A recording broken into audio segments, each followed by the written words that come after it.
Portrait de femme, deuxième édition, avec Jacqueline Engrave, une émission donc préparée chaque semaine par Jacqueline Engrave, présidente de Femmes Solidaires.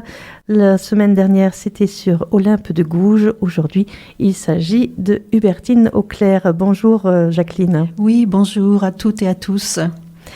Aujourd'hui, nous allons parler d'Hubertine Auclair qui s'est battue toute sa vie pour conquérir le droit de vote pour les femmes. Donc Hubertine Auclair, elle est née en 1848 à Saint-Priest-en-Murat, je crois que c'est près de Lyon. Et par coïncidence, c'est exactement 100 ans après Olympe de Gouges, dont elle est l'héritière en quelque sorte. Elle est issue d'une famille de paysans prospères, notables locaux, dont l'héritage lui apporte l'indépendance économique. Et la précision est importante car cette situation lui a permis de se consacrer entièrement à la lutte pour les femmes, dont la situation l'a très tôt révoltée. Elle le dit elle-même avec des mots forts dans son journal La Citoyenne. Je cite: « J'ai été, presque en naissant, une révoltée contre l'écrasement féminin, tant la brutalité de l'homme envers la femme, dont mon enfance avait été épouvantée, m'a donné de bonheur, déterminée à revendiquer pour mon sexe l'indépendance et la considération. » Et en effet, première suffragiste française, Hubertine Auclair, elle a marqué son époque par ses positions pionnières, très modernes encore aujourd'hui, et ses méthodes radicales, qui sont modernes aussi comme méthode. Donc elle est arrivée à Paris en 1870 à 22 ans et elle a créé immédiatement un groupe féministe qui est devenu le suffrage des femmes en 1883. Et voilà qui met en évidence sa priorité, le vote. Pour elle, clé de voûte de tous les autres droits pour les femmes, de toutes les égalités, pense-t-elle. Si les femmes subissent les mêmes lois que les hommes, elles doivent avoir les mêmes droits. C'est donc une idée déjà exprimée par Olympe de Gouges, comme nous l'avons vu la semaine dernière, mais c'est une idée qui nous paraît aujourd'hui frappée au coin du bon sens. Mais les hommes de l'époque ne l'entendent pas de cette oreille, bien sûr. Dans ce journal La Citoyenne, ces revendications exprimées sont tellement en avance sur son temps que certaines sont encore non satisfaites aujourd'hui en 2021. Citons la question du divorce sur des bases égalitaires, l'instruction intégrale, l'admission des femmes aux emplois rémunérateurs à travail égal, salaire égal. Donc, j'ouvre la parenthèse, toujours pas acquis aujourd'hui, en dépit de 6 lois sur le sujet depuis 1972, mais sans une volonté politique forte d'appliquer ces lois. L'égalité professionnelle et salariale n'existe toujours pas aujourd'hui en France. Elle parle aussi de l'égalité dans la parentalité, qui n'est toujours pas concrétisée aussi aujourd'hui. Donc Hubertine, elle estime que la conquête du pouvoir politique par les femmes est primordiale.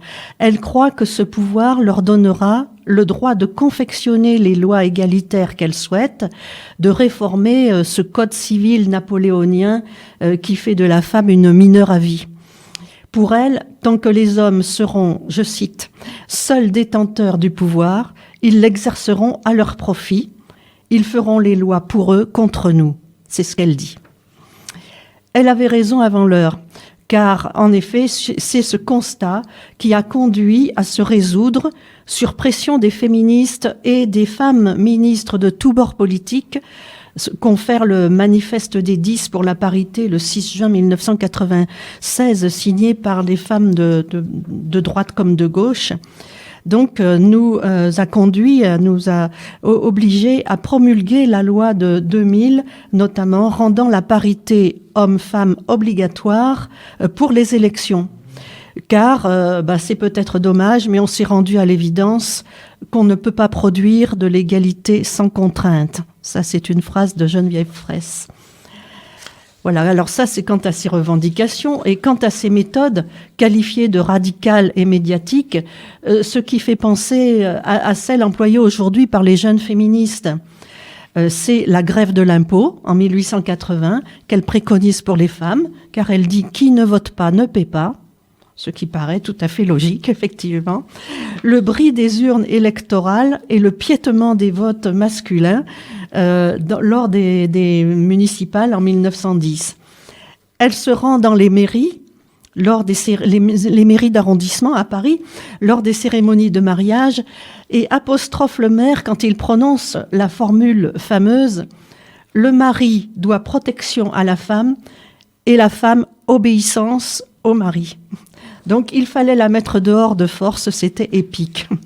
Avec Madeleine Pelletier, une autre féministe, une autre militante, elle est arrêtée d'ailleurs pour ça en 1910. Mais en cela, on voit qu'elle adopte les méthodes qualifiées de violentes des activistes anglaises et irlandaises, celles qu'on appelle les suffragettes, dont beaucoup sont arrêtées d'ailleurs et subissent de terribles emprisonnements pour les actes qu'elles ont effectués. Mais c'est pourquoi Hubertine Auclert est surnommée la suffragette à la française, entre guillemets. Voilà. Oui. Oui, alors la suffragette, c'est un nom qui n'est pas, qui est péjoratif. Oui, alors vous voyez qu'on emploie le mot suffragette, mais qu'on emploie aussi le mot suffragiste. En fait, la différence entre les termes suffragiste et suffragette, c'est celle-là. Comme d'autres mots se terminant en « ette » dans la langue française, même je ne suis pas linguiste, hein, mais on peut le constater, comme d'autres mots se terminant en « ette » dans la langue française, le mot de suffragette, il est employé pour mépriser, pour minorer, pour rendre inconséquente, bref, pour tourner en dérision la personne ou l'action à laquelle il se rapporte. Et dans la bouche des antiféministes et des détracteurs masculins du vote des femmes, il est ironique, il est moqueur, il est condescendant, il est réducteur pour dévaloriser la cause et celle qui la porte. Voilà. Alors, au contraire, la terminaison en iste, elle prend au sérieux une cause, un groupe, un mouvement social ou politique, un courant artistique, scientifique ou de pensée. Même si ces courants nous paraissent peut-être difficiles à admettre pour certains, mais en tout cas, ils sont pris au sérieux. Par exemple, les humanistes, par exemple, en matière d'art, les impressionnistes. Vous voyez ? On peut dire aussi les terroristes, mais on les prend au sérieux, on ne les méprise pas. Voilà. Donc, c'est pourquoi nous, s'agissant de l'âpre combat des femmes pour conquérir le droit de vote, le droit de voter, nous le prenons au sérieux, ce combat, et nous n'employons que le mot suffragiste. Voilà l'explication. Merci pour cette explication voilà. Utile. Alors, je continue. Hubertine Auclert, elle reste une militante active jusqu'à sa mort à Paris, le 4 août 1914, à 66 ans. Mais son amertume est grande de n'avoir pas vu aboutir sa revendication principale, ni les autres d'ailleurs. Les Françaises en ne voteront pour la première fois que le 29 mai 1945 pour des élections municipales, soit plus de 30 ans après et presque 100 ans après les hommes. Aussi, désappointée, déçue, à la fin de sa vie, elle était isolée, désappointée, déçue.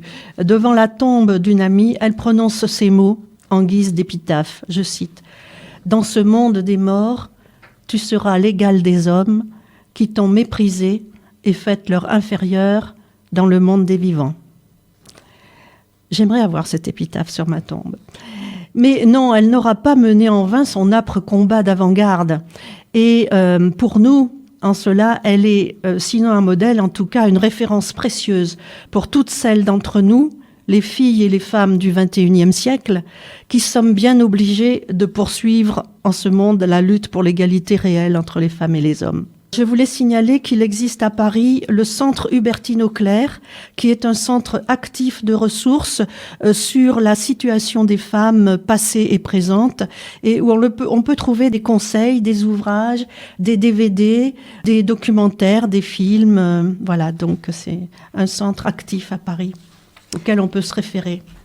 Voilà. Merci Jacqueline, et on se dit à la semaine prochaine. Merci. Pour nouveau portrait de femmes. Oui.